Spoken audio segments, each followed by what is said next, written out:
Assalamualaikum warahmatullahi wabarakatuh.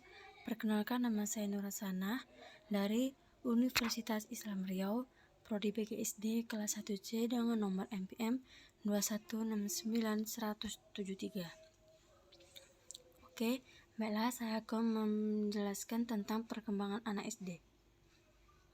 Anak SD merupakan anak dengan kategori banyak mengalami perubahan yang sangat drastis, baik mental maupun fisik.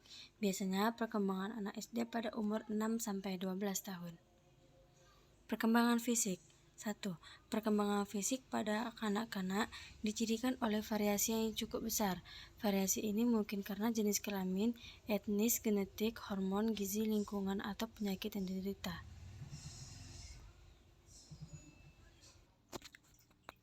Kedua, kebanyakan gadis mengalami percepatan pertumbuhan pada sekitar usia 9-10 tahun, sedangkan anak laki-laki mengalami percepatan pertumbuhan yang sama di sekitar usia 11-12 tahun. Perkembangan fisik. Ada beberapa perkembangan fisik, yaitu perubahan fisik, perkembangan otak dan sistem saraf, keterampilan motorik, kesehatan. Yang pertama, perubahan fisik. Karakteristik seksual sekunder mulai tampak, terutama bentuk kurva payudara pada wanita serta suara yang lebih dalam dan bahu yang lebar pada laki-laki. Yang kedua, perkembangan otak dan saraf pada anak. Perkembangan otak selama kanak-kanak tengah ditandai oleh pertumbuhan struktur yang seperti khusus lobus frontal atau bertanggung jawab untuk perencanaan, penalaran, penilaian sosial, etika, dan pengambilan keputusan. B. Kerusakan pada bagian otak lobus frontal dapat menyebabkan luapan emosional yang tidak menentu, ketidakmampuan merencanakan dan menilai mana yang baik atau yang buruk. Keterampilan motorik. Keterampilan motorik adalah kemampuan berperilaku atau kemampuan melakukan gerakan motorik. Keterampilan motorik bruto melibatkan penggunaan gerakan tubuh yang besar. Keterampilan motorik halus melibatkan penggunaan gerakan tubuh kecil. Pada saat ini, anak-anak suka lari, melompat, meloncat, melempar, menangkap, memanjat, dan keseimbangan. Kesehatan. Pada usia dini biasanya muncul penyakit khas bagi anak-anak seperti pilek, batuk, dan sakit perut.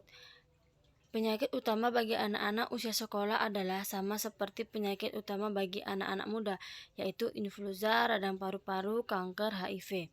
Sebagian besar anak-anak menjadi cacat dan meninggal pada anak usia tengah adalah akibat dari kecelakaan. Perkembangan kognitif. Pertama, perkembangan kognitif yang terjadi antara 7-11 tahun disebut oleh Piaget sebagai tahap operasi konkret. Kedua, pada tahap operasi konkret, anak-anak dibatasi untuk berpikir konkret, pasti, tepat, unidiksional, istilah yang lebih menunjukkan pengalaman nyata dan konkret ketimbang abstraksi. Perkembangan kognitif.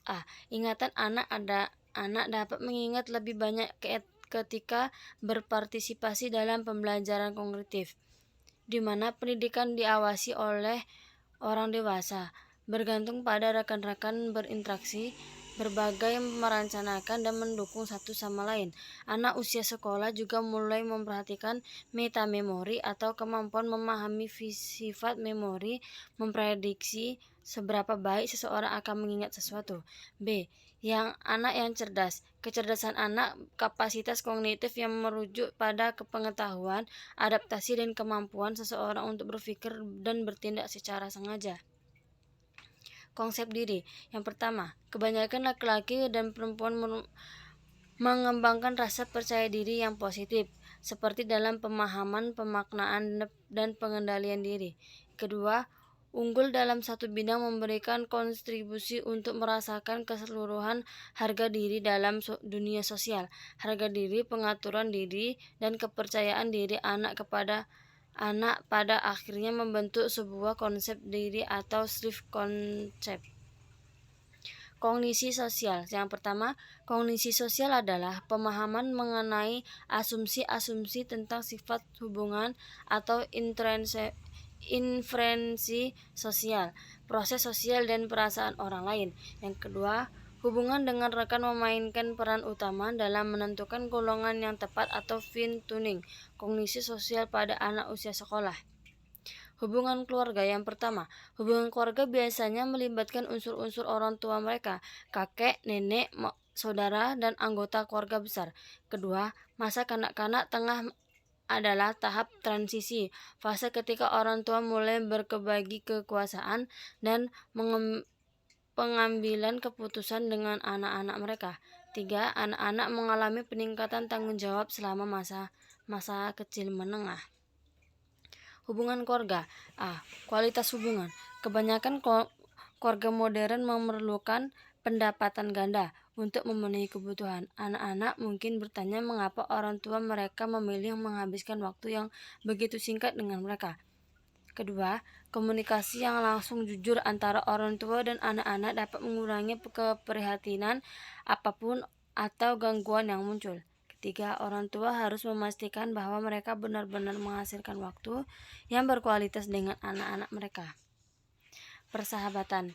Yang pertama, bagi peserta didik sekolah dasar, teman berfungsi sebagai teman sekelas, sepertualangan, tempat curahan hati, dan sebagai pantulan kepribadian. Yang kedua, teman juga berfungsi saling membantu, mengembangkan harga diri dan rasa kompetensi dalam dunia sosial, termasuk di lingkungan sekolah.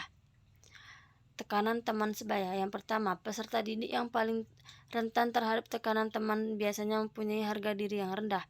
Kedua, ketika peserta didik tidak mampu menolak pengaruh rekan-rekan mereka, terutama dalam situasi membingungkan, mereka mungkin mulai merokok, minum alkohol, mencuri, atau mengasingkan diri dari pergaulan teman-temannya. Yang ketiga, peserta didik yang menolak tekanan teman sebaya sering tidak populer. Seksualitas. Yang pertama, pada anak sekolah dasar, termasuk masa usia dini, minat seksual merupakan perpanjangan dari sensasi yang menyenangkan dan rasa ingin tahu, bukan hasil dari erotisme. Dua, anak usia sekolah dasar sesungguhnya masuk dalam kategori masa pra-remaja usia 10 dan 11 tahun. Pada saat ini, fascinasi seksualitas anak-anak disertai dengan perubahan hormon dan fisik yang terjadi dalam tubuh mereka. Stres. Perceraian orang tua. Yang pertama, perceraian atau terpecahnya unit keluarga sangat dekat dengan pertingkatan derajat stres pada anak-anak. Dua, pada gilirannya mereka akan merasa depresi, merasa bersalah, marah, mudah tersinggung, memberontak atau cemas. Tiga, banyak kemungkinan penyebab stres, mulai dengan perubahan hubungan mereka dengan orang tua, ketidakadaan salah satu orang tua dalam kehidupan mereka sehari-hari, kemungkinan menikah lagi dan mempunyai orang tua tiri, atau patah semangat. B. Kekerasan fisik. 1. Kekerasan fisik pada anak-anak adalah penderitaan yang menimbulkan sakit, cedera, atau membahayakan anak secara sengaja oleh pihak lain. Kedua, kekerasan ini merupakan tindakan penyalahgunaan seseorang kepada anak yang dalamnya juga mencakup pelecehan emosional dan psikologis, termasuk penghinaan, mempermalukan, melakukan penolakan, sikap dingin, kekurangan perhatian, pengabaian, isolasi, dan terorisasi. 3. Masalah emosional yang mungkin ditunjukkan sebagai serangan kecemasan, antara lain kecenderungan tindakan bunuh diri, ledakan amarah, penarikan diri, takut, dan depresi. C. Pelecehan seksual anak. 1. Pelecehan seksual ini terjadi ketika seorang remaja atau orang dewasa membujuk atau memaksa anak untuk berpartisipasi dalam kegiatan seksual. Yang kedua, pendidikan merupakan tindakan preventif yang terbaik untuk menghindari anak-anak dari penganiayaan.